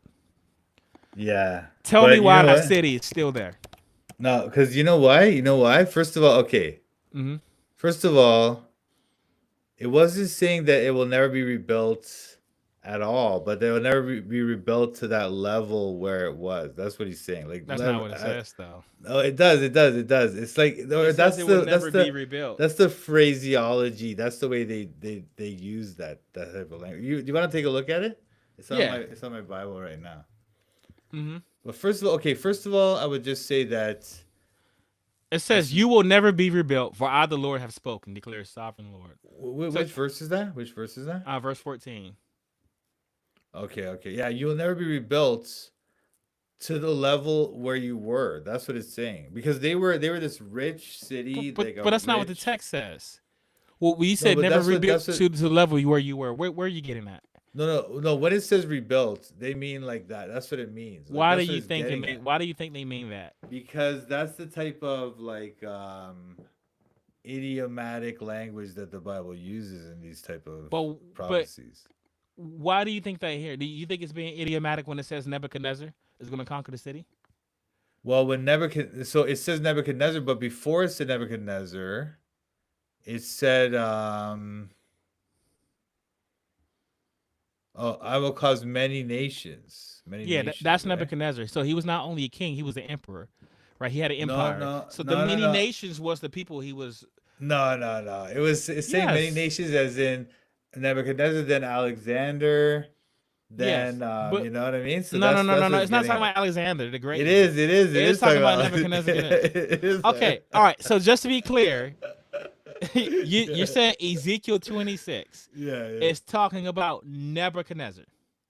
And Alexander, because this is it's like Who do you think destroyed the city of Tyre?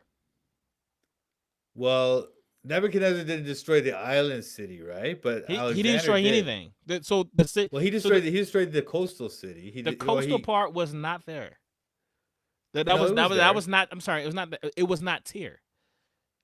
It was Tyre. Yeah, that's Tyre. It was that was not the city. The city was just it was on a. It was on No, a, come it was on, an no, island. come on, man, no. Yes. No, it's like it was like they're both considered Tyre, but Tyre's were like the not. island city. They were not. You proper. could just look up ancient Tyre. It's Well, the what did they call the part of the island on the coast? What did they call that part? I don't know, but it was. They call it Tyre, dude. They did. They did not. call it Tyre. They did absolutely, bro. They did call it Tyre. But so was The thing there was there walls and and towers on that part? There was walls, Answer but is there no. wasn't. No, they had no protection. You could just They have ride walls, up to it. dude. They have They- walls, bro. on They the did have walls. island. On the island. Yeah, the island had walls, but so did the coastal town had walls. It yes. didn't. That was not the So same. so place. wait, okay. So what are you saying? What are you saying? So look what it says. The will cause many nations, and they shall destroy the walls. Mhm. So the many nations destroy the walls, not Tyre, not Nebuchadnezzar. The Nebuchadnezzar, huh? Okay, so are you saying that this prophecy was fulfilled? Yeah. Ezekiel 26 was fulfilled. That is your argument. That's my argument because look, because Okay. first of all, the many nations it's not saying Nebuchadnezzar will destroy the walls. It says many nations. Okay, I'm saying and many so- nations is not just Nebuchadnezzar, but also Alexander. Mhm. Okay. And then I'm saying that when it talks about how they're going to be casting nets or whatever, that's what happened to the city. Used to Okay. be like a rich port. Did now did it Alexander the Great do that? Did he destroy the city? yes. He did not. What do you mean he did not? What do you mean He did conquered not. the So city? he actually conquered it and carried off and enslaved parts of the city and all that kind of stuff. But he did not do what Ezekiel So- 26 says. Okay, well, where did the walls get destroyed? Alexander destroyed the walls, right? He breached the Not from my walls. understanding. What he did was they laid a bunch of dirt Yeah, and made a land bridge to the and city. then and he then went made to the it. land bridge, and then he destroyed. Then how did he get into the city? He destroyed the walls. He breached the walls. He must have breached the walls. Yeah, he did breach the walls, but that's not what it says. Like all those walls and towers going to be leveled. But okay, but Well, it either way, doesn't- no, the it prophecy doesn't was say- wait. that Nebuchadnezzar was going to do it, right? Wait, no. Look at this. Look, I will scrape her dust from her and make her like the top of her. He scraped the dust. Alexander did that, right? Alexander scraped the dust, right? He scraped the Okay, dust so and made the land so bridge, right? Alexander the Great fulfilled Ezekiel 26. Is that your response? Yes. Okay, can you turn it to Ezekiel chapter 29? 29. Yep, Okay. 29.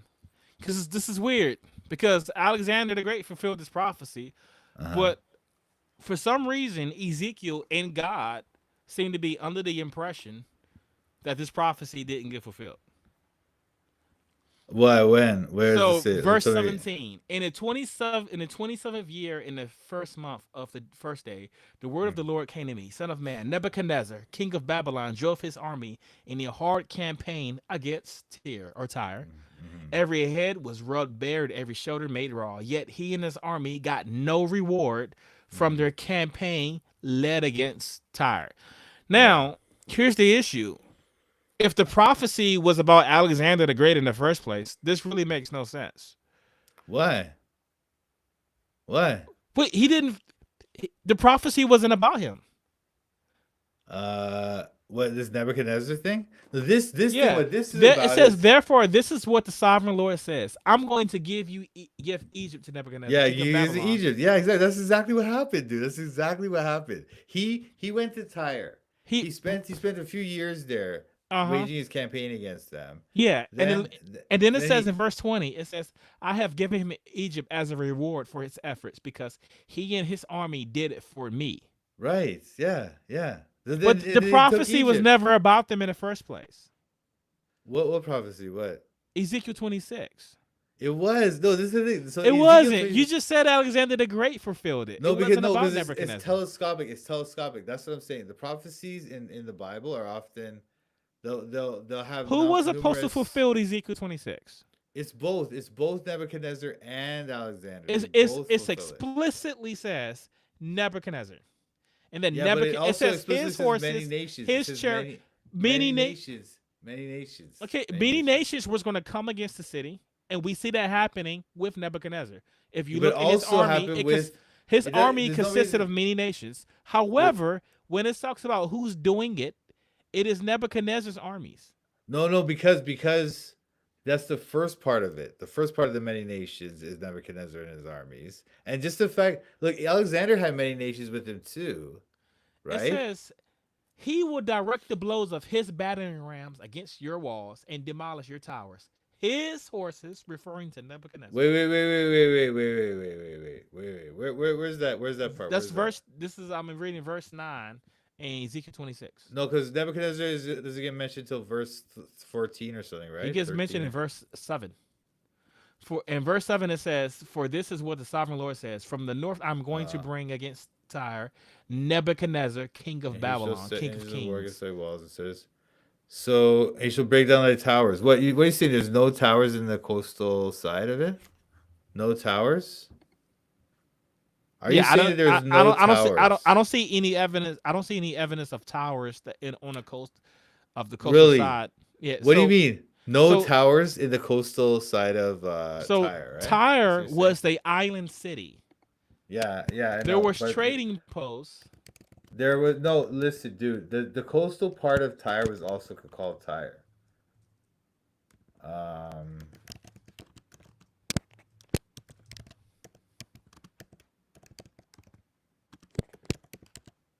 Sorry, I'm looking this up. Mm-hmm.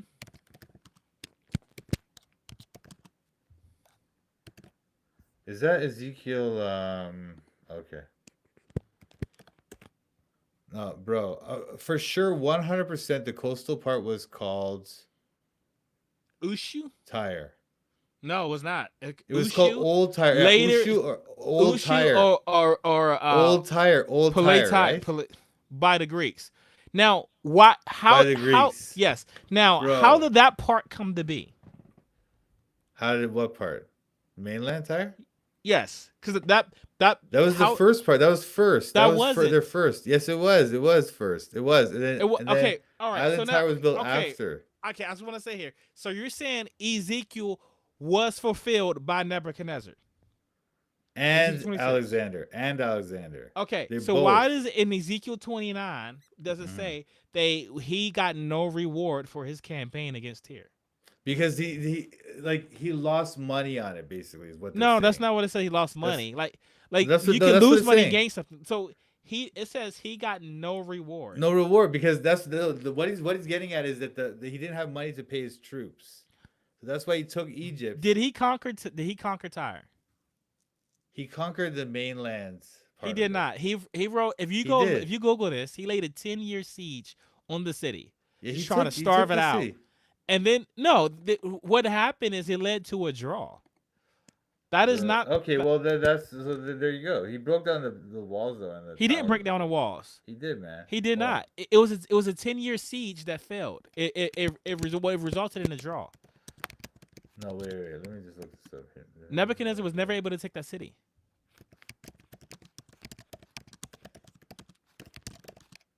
But Mike, here's the problem. If you want to argue that he did take it, Ezekiel 29 is under the impression that it didn't happen. And then as a result, God says he's going to give him Egypt. But Nebuchadnezzar never conquered Egypt either. No, he did. He did not conquer Egypt. No, he took them down in the battle at is it Carchemish? The battle you're talking about, was a remote post in Syria that Egypt controlled. And they he never conquered Egypt. It would be the equivalent. It would be the equivalent of. What does it say? What does it say? This doesn't say he's gonna take Egypt. It says he's gonna get a reward. He's gonna get the money to pay his troops or whatever. He says, "I have given him Egypt as a reward." Do you know the army? But here's the problem. It was that wasn't Syria. That was not Egypt. And here's the big problem. You know when Nebuchadnezzar fought that battle against Egypt? It's when he was a prince. Yeah. So before he was king. Nebuchadnezzar. He was a young prince. Okay. Fighting a battle in Syria against Egypt. That means this prophecy is not about that. No, dude, this is what happened in those places in those times, right? Mm-hmm. This is what would happen. So you'd have a king like Nebuchadnezzar. He would conquer the army, and then he would force them to pay tributes every year. And they would also be under his command. The army would be under his command. He doesn't go in and take the country like the Romans. They didn't go in and occupy. But that's what Ezekiel 26 says is going to happen. No. That's not what it's saying. He's going to destroy the wall and carry off their inhabitants. What entire, yes, right? Entire. That's what it says he's going to do. Yeah. Well, he doesn't do that. No, they did. No, they had. But you're saying he did do it to the coastal part, but chapter 29 says it didn't happen at all. No. Chapter 29 is not saying that. They're not saying that. It's just saying he didn't get a reward. Right? So he didn't have a clean military capture of the island city, but he forced their surrender, the coastal city, forced to surrender. Even he forced the negotiated surrender of the island city. It says they will plunder your wealth and loot your merchandise. They will break down your walls, demolish your fine houses, and throw your stones, timber, and rubble in the sea. I will put it into the noisy songs. That's more predicted by. That's more carried on by Alexander. I will make you a bare rock, but Alexander the Great didn't do that because the city is still there. No, but again, like what I'm saying, when it says rebuild, you will not rebuild anymore. It's because it's saying that you won't have that glory that you had anymore. Not that you'll never have a city. That's not what the text says. No, because because that's like, look. It's idiomatic. It's using poetic language, right? That's how prophecy works. That's how the Bible is. This is not poetic language. It is. When it says that you will not be rebuilt anymore. Nebuchadnezzar's going to bring his armies into a city. That's not poetry. No, Ezekiel as a book is not even like that type of. We're not talking about. It is. No, it is. Because poetry, poetry. Prophecy is like poetic. Prophecy is generally poetic. It's considered to be poetic. So they use this poetic phraseology. They use that kind of language, But when he talks about his horses will be so many that they will cover you with dust.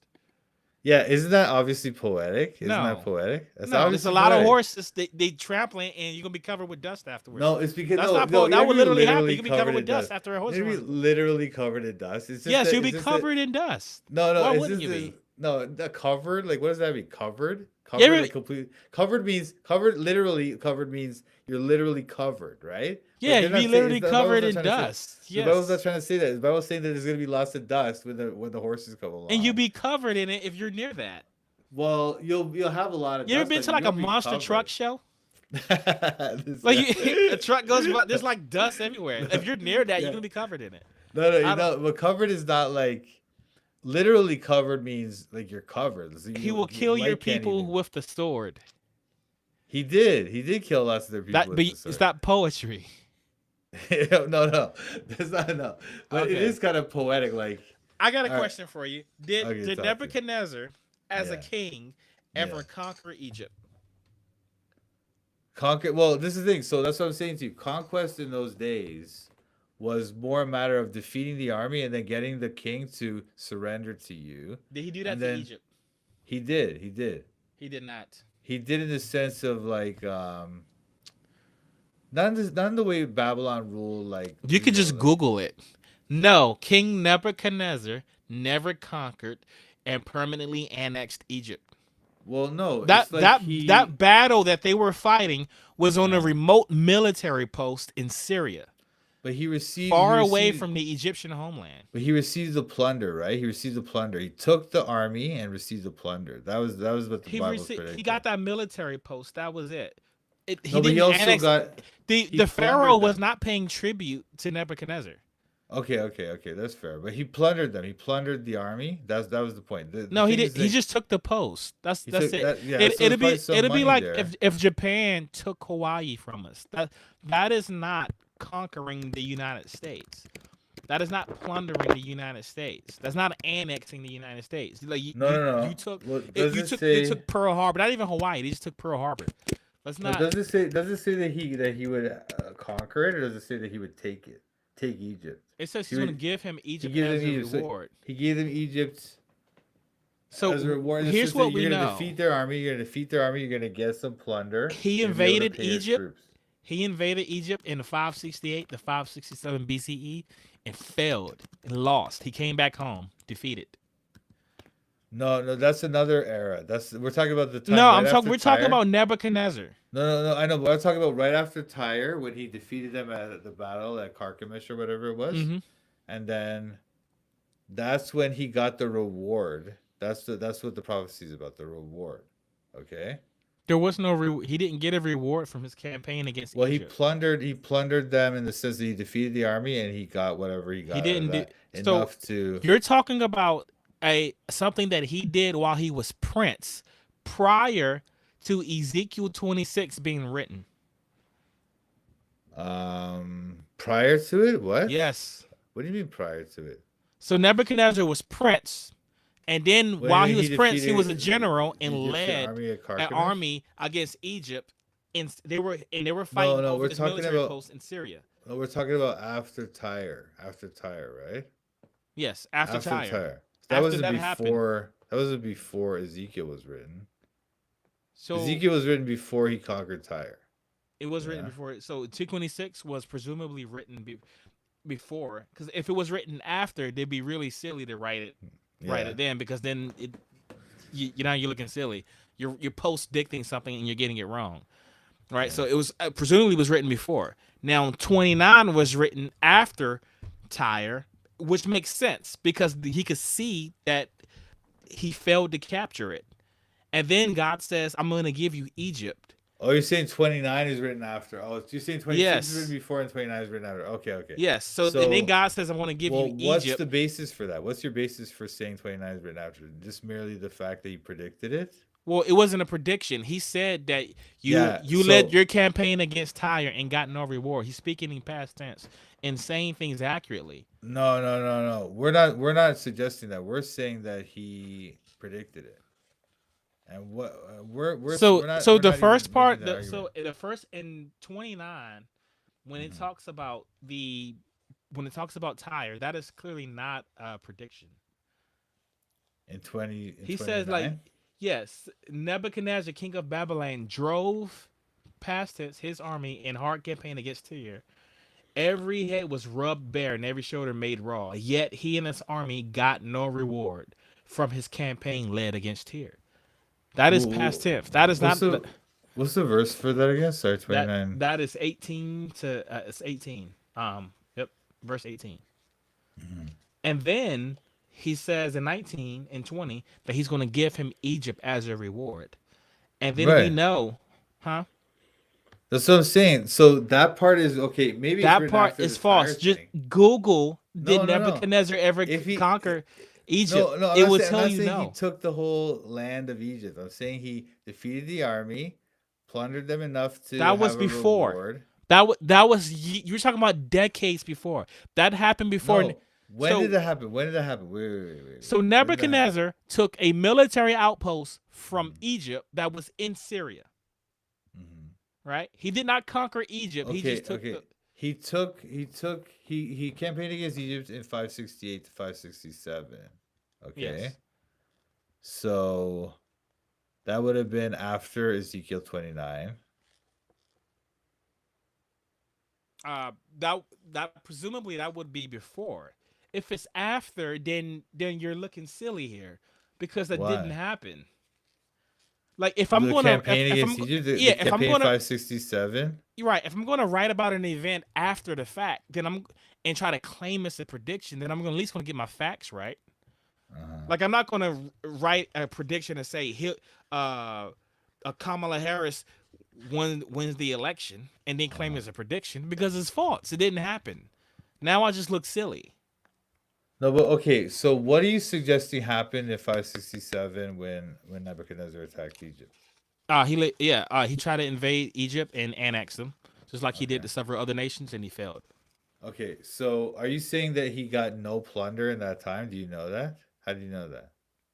Well, because you could just Google it and look at the historical records. He never Well, no, annexed that's them. the thing. They don't have that kind of data. They don't know whether he got We if do. he got We have plunder. plenty of records. There's Okay, plenty okay. of So Egyptian what's records. Like Egyptians plus- never admit they never admit when they lose wars. they They do. never admit it. They do. There's They tons. don't. Yes, yeah. There are They don't. They meticulous don't. record They- keepers. No. That they is don't. not true. No, you can look that up. You can look that up. There, Look that there up. is tons of evidence. Like Matter of ChatGPT bro, that right now. ChatGPT that right now. Mike, there was this Seriously. Mike. They There was they this never admit Mike, they never admit when they lose Mike, wars. They don't. there was this No. pharaoh who Yeah. hated his mother so much Yeah. that he tried to erase her from Egyptian history. Yeah. And guess what? And he couldn't We do it, have right? record of that. I know. But you know They we were don't have meticulous record records keepers. of their they don't no they didn't record when they lost battles. They would record they're very like propagandistic with their records. They were not. They're very much so. Like Google that, man. Google that. How the Egyptians wouldn't admit when they lost wars and stuff in their records and stuff. That's why like it's highly possible that Nebuchadnezzar in that campaign took enough money or whatever to pay his army, and that means the prophecy came true. There's no historical data that could disprove this prophecy. So they didn't put it in monuments, is what it's saying. Yeah. Okay. So what records do you have that the Babylonians did not take some reward, quote unquote, from Egypt when they attacked in 567? Well, I'm just relying on the historical evidence available to me. Yeah. What's the evidence that they did not do it? That's what I'm asking you. Okay, let's hold on. I'm reading. Here's the Torah. It's the Torah.com. Shouldthismatter.com. Let's see what they're looking at.